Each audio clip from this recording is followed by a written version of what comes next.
الحمد للہ رب العالمین والصلاة والسلام علی اشرف الانبیاء والمرسلین نبینا محمد وعلی آلہ وصحبہ اجمعین اما بعد فاعوذ باللہ من الشیطان الرجیم بسم اللہ الرحمن الرحیم والفجر ولیال عشر والشفع والوتر۔ برادران اسلام اور عزیز بھائیوں، نماز فجر کی بڑی اہمیت ہے۔ اسی طریقے سے صلاۃ وسطیٰ کی بھی بڑی اہمیت ہے، اور یہ دونوں ایسے اوقات ہیں جن میں فرشتے آ کر ملتے ہیں اور ان کی ڈیوٹیاں تبدیل ہوتی ہیں۔ فجر میں آنے والے فرشتے عصر میں چلے جاتے ہیں، اور عصر میں آنے والے فرشتے فجر کے وقت چلے جاتے ہیں۔ فجر کی اہمیت کے پیش نظر اللہ رب العالمین نے اس کی قسم کھائی ہے، محض بتلانے کے لیے کہ لوگوں فجر کی اہمیت کو سمجھو۔ یہ ایسا وقت ہوتا ہے جس میں نسیم صبح چلتی ہے، اور یہ انسانوں کے لیے انتہائی مفید ہے۔ اور ایسے وقت میں انسان جب سویا رہ جاتا ہے تو فرشتوں کی حاضری سے محروم ہو جاتا ہے، اور اللہ رب العالمین ایسے بندوں کو جو فجر کی نماز میں حاضر ہوتے ہیں وہ اللہ رب العالمین کی امان میں ہو جاتے ہیں۔ جو لوگ فجر میں حاضر نہیں ہوتے وہ اللہ کی امان سے خارج ہو جاتے ہیں۔ اس طریقے سے شیطان ان پر حملہ آور ہوتا ہے کہ اس کو سلا دیتا ہے، یہاں تک کہ جب سورج طلوع ہونے لگے تو شیطان کان میں پیشاب کر کے چلا جاتا ہے۔ یہ انسان کے رسوائی کی دلیل ہے۔ جب شیطان انسان کے کان میں پیشاب کر کے چلا جائے تو سارا دن انسان کسلان رہتا ہے، تھکا ہوا رہتا ہے، اور اس کے اوپر خمول طاری رہتا ہے۔ لیکن وہی انسان جب فجر کی نماز جماعت کے ساتھ پڑھ لے تو بالکل نشیط رہتا ہے اور حشاش بشاش رہتا ہے، اور اس کا سارا دن اچھا گزرتا ہے، کیونکہ وہ اللہ کی امان میں ہے۔ تو ان دونوں وقتوں کے اہمیت کے پیش نظر اللہ کے نبی صلی اللہ علیہ وسلم کی کچھ احادیث آتی ہیں اس سلسلے میں کہ جو شخص فجر کی نماز کے بعد اپنے نماز پڑھنے کی جگہ میں بیٹھا رہے اور اللہ رب العالمین کا ذکر کرتا رہے یہاں تک کہ سورج طلوع ہو جائے، اور سورج طلوع ہونے کے بعد جو شخص اشراق کی نماز پڑھے تو وہ خوش نصیب انسان ہے۔ اللہ کے نبی صلی اللہ علیہ وسلم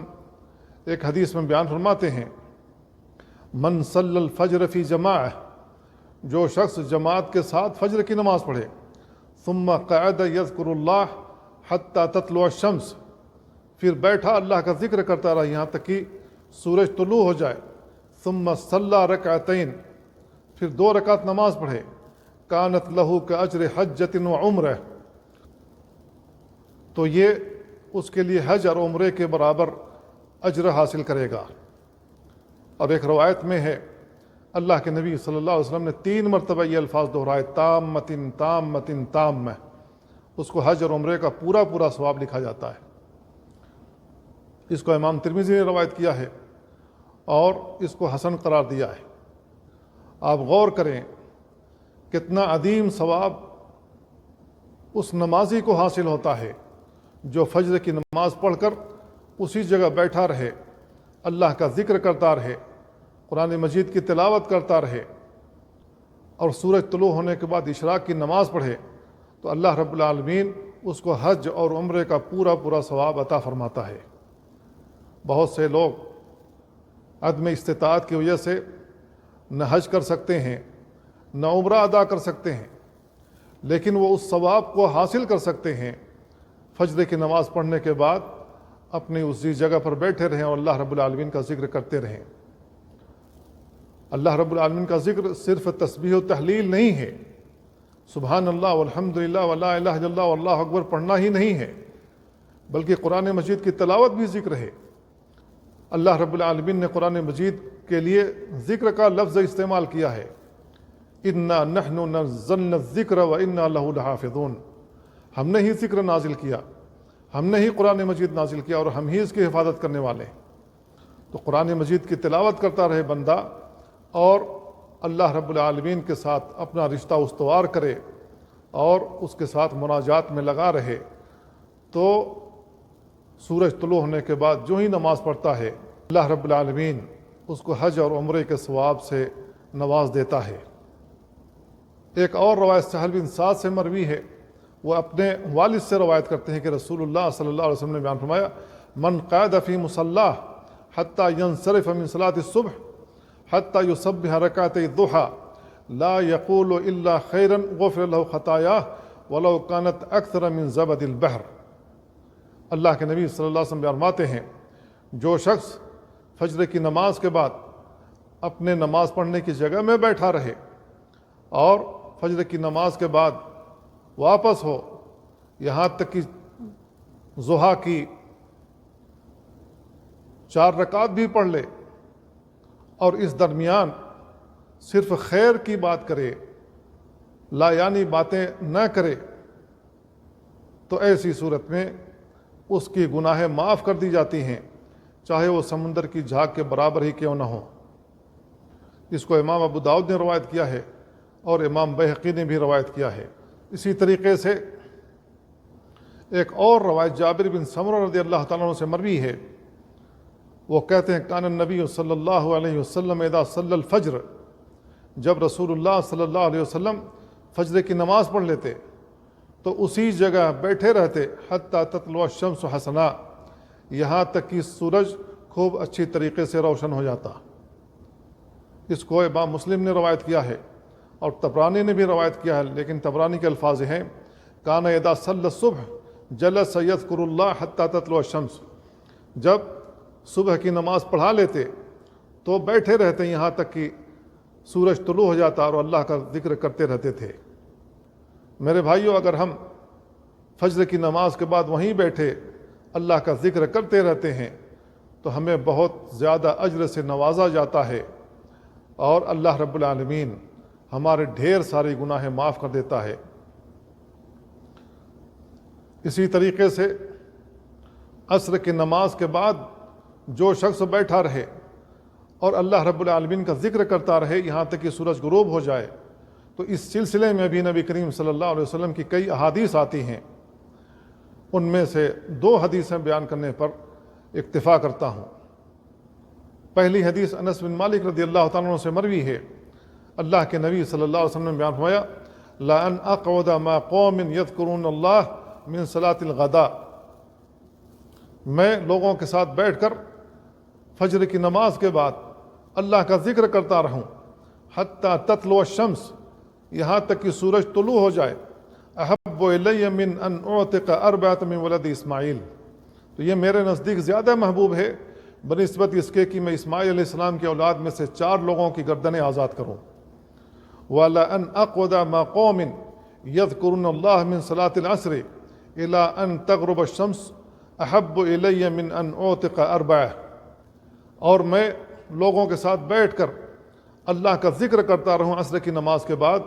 یہاں تک کہ سورج غروب ہو جائے، تو یہ میرے نزدیک زیادہ محبوب ہے بنسبت اس کے کہ میں 4 لوگوں کی گردنیں آزاد کروں۔ یہ میرے نزدیک زیادہ محبوب ہے کہ میں 4 گردنیں آزاد کروں۔ اس کو امام ابو داؤد نے روایت کیا ہے۔ تو اس حدیث پر آپ غور کریں، رسول اللہ صلی اللہ علیہ وسلم نے فجر اور عصر دونوں نمازوں کا ذکر کیا ہے کہ میں لوگوں کے ساتھ بیٹھ کر اللہ کا ذکر کرتا رہوں۔ ظاہر ہے کہ جب رسول اللہ صلی اللہ علیہ وسلم اپنے مصلی پر بیٹھے ہوئے ہوں گے تو لوگ بھی بیٹھے رہیں گے، لیکن اللہ کے نبی صلی اللہ علیہ وسلم بیان فرماتے ہیں کہ مجھے زیادہ محبوب ہوگا کہ میں لوگوں کے ساتھ بیٹھ کر اللہ کا ذکر کرتا رہوں۔ تو میرے بھائیوں، جس چیز کو رسول اللہ صلی اللہ علیہ وسلم پسند فرماتے ہوں، جس چیز کو رسول اللہ صلی اللہ علیہ وسلم محبوب رکھتے ہوں، جس چیز کی خواہش نبی کریم صلی اللہ علیہ وسلم نے کی ہو، ہم اس کی خواہش کیوں نہیں رکھتے؟ ہم اس کا اہتمام کیوں نہیں کرتے؟ ہمیں بھی اس کا اہتمام کرنا چاہیے تاکہ ہم وہ ثواب حاصل کر سکیں جو رسول اللہ صلی اللہ علیہ وسلم نے اس حدیث میں بیان فرمایا ہے۔ ایک اور حدیث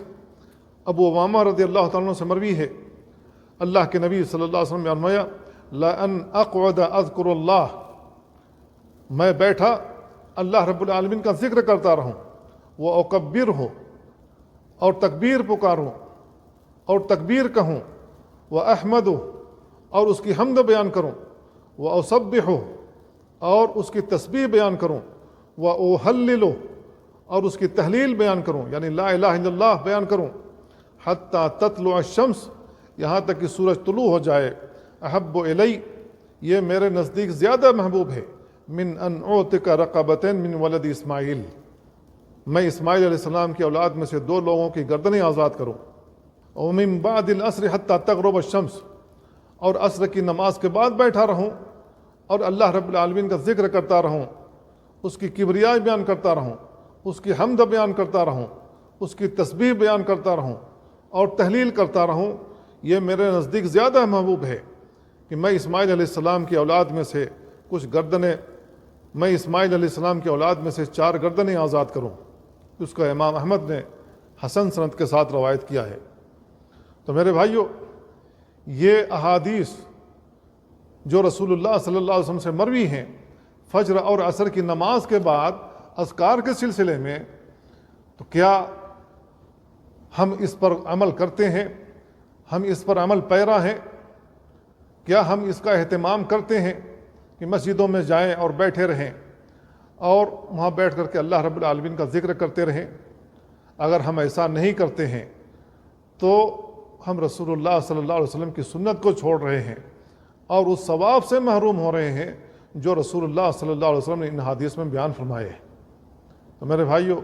یہ عظیم ترین ثواب ہے۔ دنیا میں اگر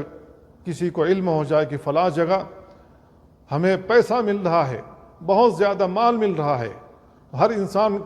اس کے حصول کی کوشش کرے گا، یہ اللہ رب العالمین اتنا زیادہ ثواب سے ہمیں نواز رہا ہے، ہم اس کے حصول کی کوشش کیوں نہیں کرتے ہیں؟ میرے بھائیوں، عقل مندی اسی میں ہے کہ ہم ہر وہ کام کریں جس کو رسول اللہ صلی اللہ علیہ وسلم نے بیان فرمایا ہے، خصوصیت کے ساتھ وہ عمل تو ضرور کرنا چاہیے جس کی فضیلت رسول اللہ صلی اللہ علیہ وسلم کی زبان سے واضح ہو۔